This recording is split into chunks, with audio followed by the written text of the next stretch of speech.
Hey everybody, today we're talking about Batman One Bad Day, the Riddler.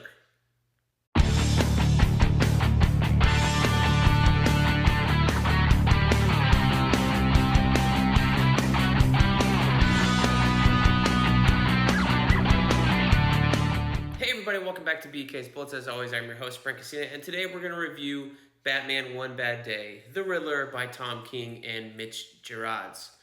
Is it Gerads? I don't know. Gerads? Lots of ways to say his last name. Who knows? So I got the box set. Like if you've seen my other video on the One Bad Day box set, I did an overview of like the whole thing and paged through a couple of the books. So I'm going to start looking at these hardcovers and reviewing them individually, I think. I guess you could do it as one big thing, but they're all individual tales. So I want to talk about each of them individually and their strengths and weaknesses, and then maybe at the end we can rate them all and say which one was better than the other, instead of as like a whole and just kind of get lost in the sauce or run on too long, because I have the tendency to do that sometimes. So this is the Riddler. This is the first one that came out last year when they were doing the paperback one shots. This is a hardcover. You can also buy these individually if you don't want to buy the whole box set. If you watch my reviews and say, "Oh, that one sounds more interesting than these other ones," you can get them individually. I think for like $20 or so. Yeah, $17.99 per hardcover. So these are all like 80-page graphic novels, basically. There's a couple extras in the back with some variant covers and here's a variants, and some black and white art, like maybe 8 pages from the graphic novel. They'll give you some black and white art, and that's consistent all across the board here with every hardcover. So this one, Batman One Bad Day, The Riddler, Dreadful Reigns by Tom King. Here's our opening picture. This is one of the variant covers. It's not actually inside art. But yeah, it's fun. I like this one. Honestly, I appreciate Tom King telling one complete story. It does have 2 timelines. Okay, we'll give it that. I was going to say it only had one, but there is some flashbacks here with young Edward Nygma, flashing back to how he kind of became obsessed with riddles. And I thought that was very interesting here. I won't give it away, but it has to do with a teacher trying to teach him that life's too short not to have fun and experience new things, and life's too short to worry about getting a perfect score every time. And that's kind of the one bad day that drives Nygma a little bit nuts. So the idea, in at least that I think so far, is that these are all supposed to highlight a villain, show one bad day in their life, whether it, is a new bad day or an old bad day, who knows.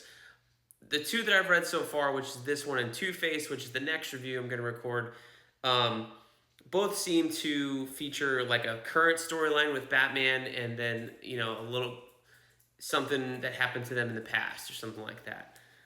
This one more specifically because you do have these flashbacks with young Edward Nygma. The Two-Face one, maybe not so much, but it is featuring something bad that's going on with Two-Face as opposed to something that's going on with Batman or the Commissioner. They're all kind of playing off the idea of the Killing Joke, which we will get to in the future. So if you've ever read Tom King and Mitch Gerads, you kind of know what you're getting here. It's really good storytelling, pretty good writing. I did enjoy this one, so I'll say it's good writing. I really did kind of like this one. And this is the first time that I've seen in comics that the Riddler was actually scary. King just basically decides that the Riddler doesn't give a shit anymore. He's tired of being made fun of, and he's going to start killing people willy-nilly if he doesn't get his way.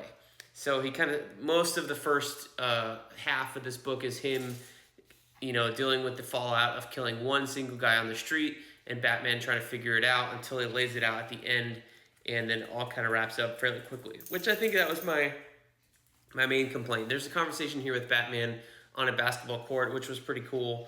But there's a couple pages after that where they're just like, hey, yeah, this is what's going on a whole lot, where I think that would be a more interesting part of the story if we expanded that and maybe dialed down a little bit of the mystery about why he killed this one particular person.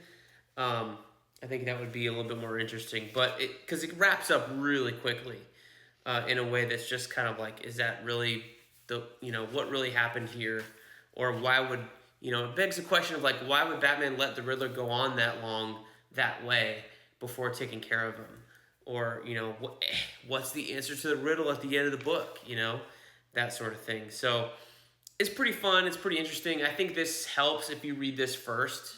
I haven't only read one or two of the other ones, but this is so strong that I would read this first before you start anything else, and maybe you get a bad one or something if you get turned off that way.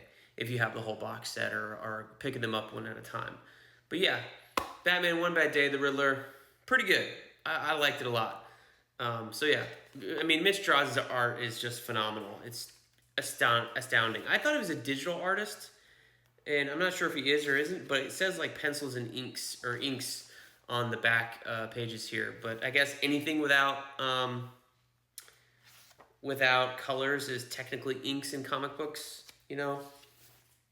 Even though I do think that he does his own colors, right? He's always listed as artist, so I think that's interesting. There's so many tones and stuff in his art and little details that maybe look like textures that I can't help but thinking it's maybe like a digital painting or something like that. But if it's truly just him on brush and paper, that is phenomenal. He's really, really good and worth the wait. So this is a pretty good Mitch Gerads story in terms of art also. So thank you guys for watching. Let me know what you thought of Batman One Bad Day, The Riddler, and we'll see you guys next time in the Funny Pages.